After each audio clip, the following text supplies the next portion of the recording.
نحمده ونصلي ونسلم على رسوله الكريم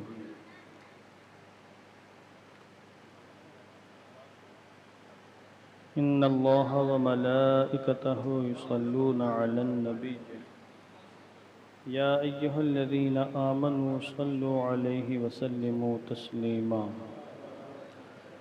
اللهم صل على سيدنا شفيعنا حبيبنا مولانا محمد وبارك وسلم صلاة وسلاما عليك يا رسول الله صلى الله تعالى عليه وسلم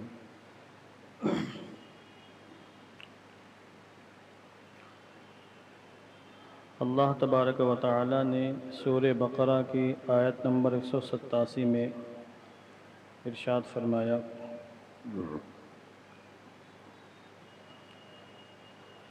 أحل لكم ليلة الصيام الرفث إلى نسائكم هن لباس لكم وأنتم لباس لهن علم الله أنكم كنتم تختانون أنفسكم فتاب عليكم وعفى عنكم تمہارے لیے روزوں کی رات میں اپنی بیویوں کے پاس جانا حلال کر دیا گیا، وہ تمہارے لیے لباس ہیں اور تم ان کے لیے لباس ہو۔ اللہ کو معلوم ہے کہ تم اپنی جانوں کے ساتھ خیانت کیا کرتے تھے، تو اس نے تمہاری توبہ قبول کی اور تمہیں معاف کر دیا۔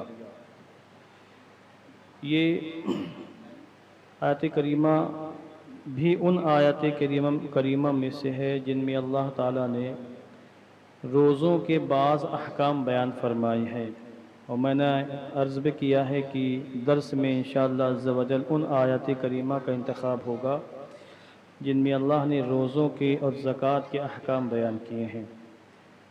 یہ میں نے سورہ بقرہ کی آیت نمبر 187 کی ابتدائی باتیں اور ابتدائی حصہ میں نے پیش کیا ہے، اور یہ لمبی آیت کریمہ ہے، باقی انشاءاللہ میں آگے بیان کروں گا۔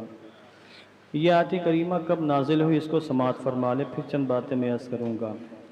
شروع میں جب روزے فرض کیے گئے، دیکھیے اللہ ہم پر کتنا مہربان ہے۔ اس سے پہلے میں نے عرض کیا کہ اللہ نے جتنے بھی احکام ہم پر نازل فرمائے اور ہمیں جن احکام کا مکلف بنایا ہے، اس میں ان احکام میں اللہ نے ہماری آسانی کو ملحوظ رکھا ہے، ہماری آسانی کا خیال فرمایا ہے اور ہم پر کرم فرمایا۔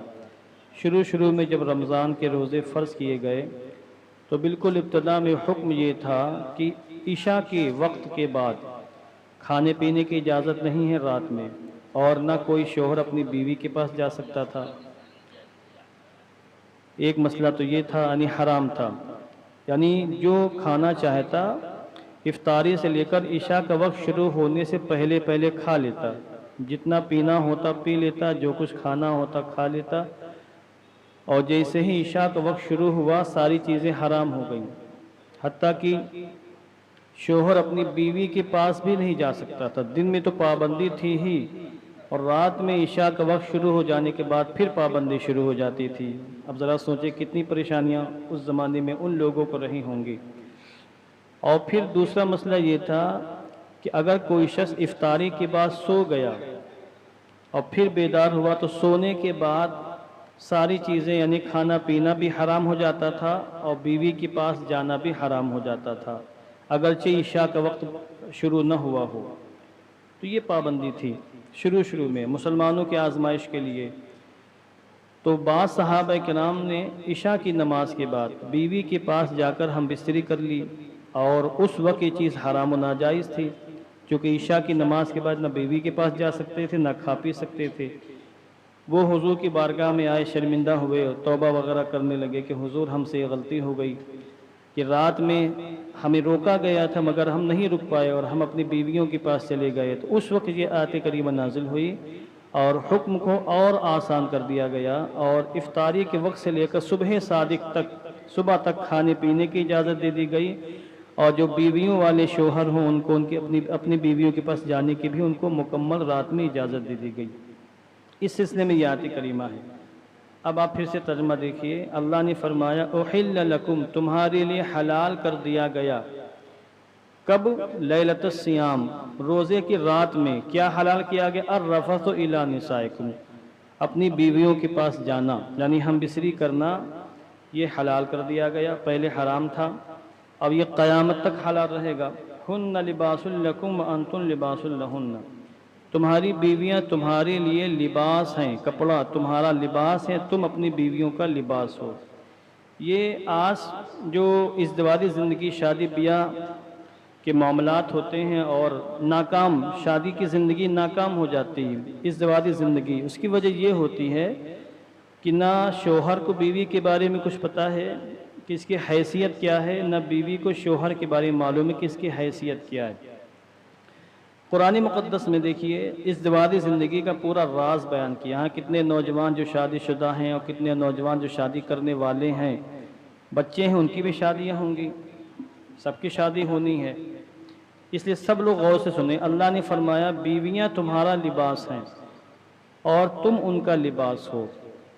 دیکھیں لباس جو کپڑا ہوتا ہے بدن کے سب سے قریب ہوتا ہے، کپڑا نہ ہو تو انسان ننگا ہو جائے گا، برہنہ ہو جائے گا، لباس انسان کے سب سے قریب ہوتا ہے، اس لیے انسانی زندگی میں مرد کے سب سے زیادہ قریب اس کی بیوی ہوتی ہے اور بیوی کے سب سے زیادہ قریب اس کا مرد ہوتا ہے، اس سے زیادہ قربت کسی کی حاصل نہیں ہوتی، کوئی کتنا ہی قریبی ہو، جسمانی لحاظ سے بھی اور بعد میں پھر روحانی لحاظ سے بھی بیوی مرد کے انتہائی قریب ہوتی ہے اور شوہر اپنی بیوی کے انتہائی قریب ہوتا ہے۔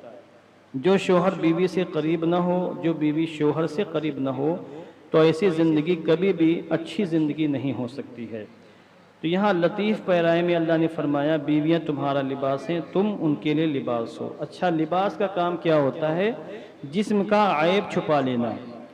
آپ کا جسم، کسی کا جسم کتنا ہی داغدار ہو، گندا ہو، جسم میں طرح طرح کے داغ لگے ہوں، مگر اگر اس نے لباس پہن لیا تو لباس کا کام کیا ہے؟ اپنے جسم کے عیب کو چھپا لے گا، وہ کسی پر ظاہر نہیں ہونے دے گا۔ یہی کام شوہر کا ہوتا ہے، یہی کام بیوی کا ہوتا ہے۔ بیوی کی ذمہ داری یہ کہ شوہر کا عیب چھپا کر رکھے، اپنی سہیلیوں سے بیان نہ کرے، اور شوہر کی ذمہ داری یہ ہے کہ اگر بیوی کے اندر عیب ہے تو گھر کا مسئلہ گھر میں حل کرے، باہر جا کے اپنے دوستوں احباب سے، رشتہ داروں سے، حتیٰ کہ اپنے ماں باپ سے بھی اپنے بیوی کا عیب بیان نہ کرے۔ یہ ہے لباس کا معنی۔ مگر آج کیا ہو رہا ہے؟ وہ اس کا عیب بیان کر رہا، وہ اس کا عیب بیان کر رہی ہے، تلخیاں پیدا ہوتی، دلوں کی محبت دور ہو جاتی، پھر یہ خوشگوار ازدواجی زندگی حاصل نہیں ہو پاتی ہے۔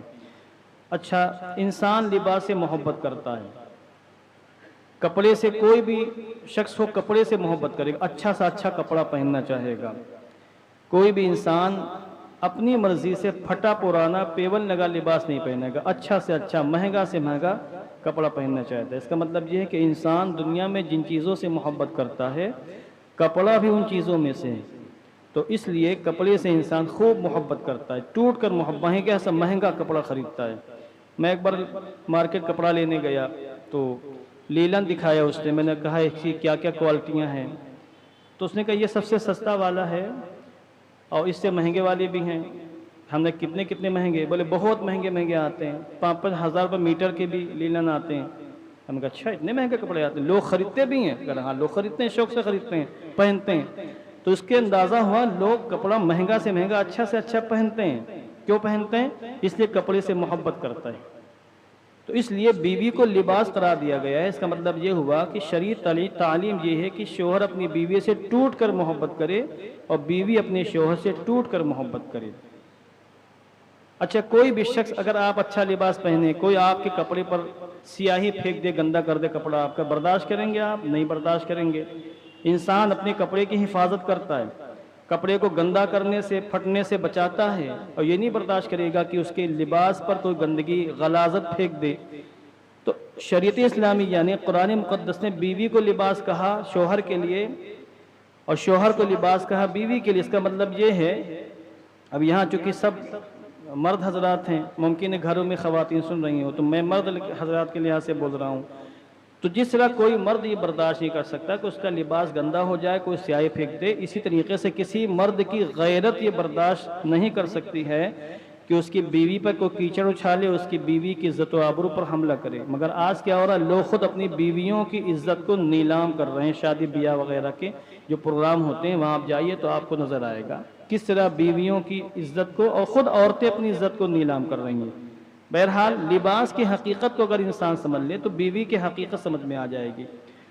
آپ یہ بتائیں، ہمیں کوئی اپنا لباس پھاڑ سکتا ہے؟ بھئی پھاڑنا ہی ہوتا تو خریدا کیوں تھا، سلایا کیوں تھا؟